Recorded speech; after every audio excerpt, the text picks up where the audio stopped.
Big boss season 10 ಮುಗಿದ್ರೂ ಕೂಡ ಈ ಸ್ಪರ್ಧಿಗಳ ಸದ್ದು ಮತ್ತು ಸುದ್ದಿ ನಿಲ್ಲುವ ಹಂಗೆ ಕಾಣಿಸ್ತಾ ಇಲ್ಲ. ಬಿಗ್ ಬಾಸ್ ಸ್ಪರ್ಧಿ ತನಿಷಾ ಅವರಿಗೆ ಈಗ ಬಿಗ್ ರಿಲೀಫ್ ಸಿಕ್ಕಿದೆ. ಅಟ್ರಾಸಿಟಿ ಕೇಸ್ನಲ್ಲಿ ತನಿಷಾಗೆ ಕ್ಲೀನ್ ಚಿಟ್ ಅನ್ನು ಕೊಡಲಾಗಿದೆ. ಬೆಂಕಿ ತನಿಷಾ ಈಗ ಬೀಸೋ ದೊಣ್ಣೆಯಿಂದ ಪಾರಾಗಿದ್ದಾರೆ ಅಂತ ಇದೆ ಪೊಲೀಸ್ ಮೂಲಗಳು. ತನಿಷಾ ಕುಪ್ಪಂಡ ಬಿಗ್ ಬಾಸ್ ಶೋನಲ್ಲಿ ಭೋವಿ ಸಮುದಾಯದ ಬಗ್ಗೆ ಆಕ್ಷೇಪಾರ್ಹ ಪದ ಬಳಕೆಯನ್ನು ಮಾಡಿದ ಆರೋಪದ ಮೇರೆಗೆ ತನಿಷಾ ವಿರುದ್ಧ ಭೋವಿ ಸಮಾಜದ ಮಹಿಳಾ ಘಟಕದ ರಾಜ್ಯಾಧ್ಯಕ್ಷೆ ಪದ್ಮ ಕುಂಬಳಗೋಡು ಪೊಲೀಸ್ ಠಾಣೆಯಲ್ಲಿ ದೂರನ್ನು ಕೊಟ್ಟಿದ್ರು. ಪ್ರಕರಣದ ಸಂಬಂಧ ಕುಂಬಳಗೋಡು ಪೊಲೀಸರು ಜಾತಿ ನಿಂದನೆಯ ಆರೋಪದಡಿ ತನಿಷಾ ಕುಪ್ಪಂಡ ವಿರುದ್ಧ ಎಫ್ಐಆರ್ ಅನ್ನು ದಾಖಲಿಸಿದ್ರು. ದೂರಿನ ಜೊತೆಗೆ ತನಿಷಾ ಬಿಗ್ ಬಾಸ್ ಶೋನಲ್ಲಿ ಪ್ರತಾಪ್ ಜೊತೆಗೆ ಸಂಭಾಷಣೆ ಮಾಡುವಾಗ ಬೋವಿ ಸಮಾಜದ ಬಗ್ಗೆ ಆಕ್ಷೇಪಾರ್ಹ ಪದ ಬಳಕೆ ಮಾಡಿದ ವಿಡಿಯೋವನ್ನು ಕೊಟ್ಟಿದ್ರು. ಜಾತಿ ನಿಂದನೆ ಕೇಸ್ ಆಗಿದ್ರಿಂದ ಡಿವೈಎಸ್ಪಿ ಪ್ರಕರಣವನ್ನು ತನಿಖೆ ಮಾಡ್ತಾ ಇದ್ರು. ತನಿಷಾ ಬಿಗ್ ಬಾಸ್ ಶೋನಲ್ಲಿ ಬಳಕೆ ಮಾಡಿರುವಂತಹ ಆಕ್ಷೇಪಾರ್ಹ ಪದ ಇರುವ ವಿಡಿಯೋ ಆಡಿಯೋ ಒಂದನ್ನು ಪೊಲೀಸ್ ಎಫ್ಎಸ್ಎಲ್ಗೆ ಕಳುಹಿಸಿಕೊಟ್ಟಿತ್ತು.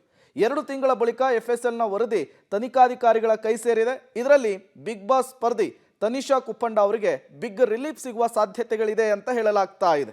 ಹಾಗಾದರೆ ತನಿಖಾಧಿಕಾರಿಗಳ ಕೈ ಸೇರಿರುವಂತಹ ವರದಿಯಲ್ಲಿ ಸಾಬೀತಾಗಿರೋದು ಏನು ಅನ್ನೋದನ್ನು ನೋಡ್ತಾ ಹೋಗೋಣ.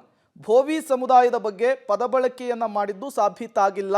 ಏನು ಆರೋಪ ಮಾಡಿದ್ರು, ಫುಟೇಜನ್ನು ಕೊಟ್ಟಿದ್ರು, ಆಡಿಯೋ ಕೊಟ್ಟಿದ್ರು, ಅವ್ಯಾವ ಅಂಶಗಳು ಕೂಡ ಇಲ್ಲಿ ಉಲ್ಲೇಖ ಆಗಿಲ್ಲ, ಎಫ್ಎಸ್ಎಲ್ ರಿಪೋರ್ಟ್ನಲ್ಲಿ ನಮೂದಿಸಿಲ್ಲ ಅನ್ನೋದು ಗೊತ್ತಾಗ್ತಾ ಇದೆ.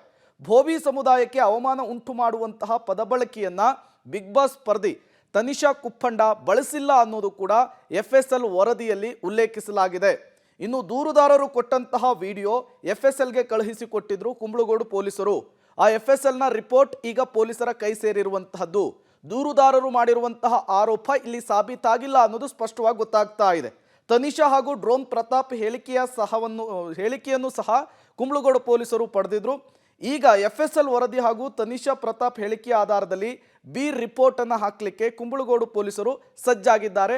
ಈ ಪ್ರಕರಣದಲ್ಲಿ ಬೆಂಕಿ ತನಿಷಾಗೆ ಕ್ಲೀನ್ ಚಿಟ್ ಸಿಗುವಂತಹ ಸಾಧ್ಯತೆ ಇದೆ ಅಂತೇಳಿ ಪೊಲೀಸ್ ಮೂಲಗಳು ಕೂಡ ಹೇಳ್ತಾ ಇರುವಂಥದ್ದು.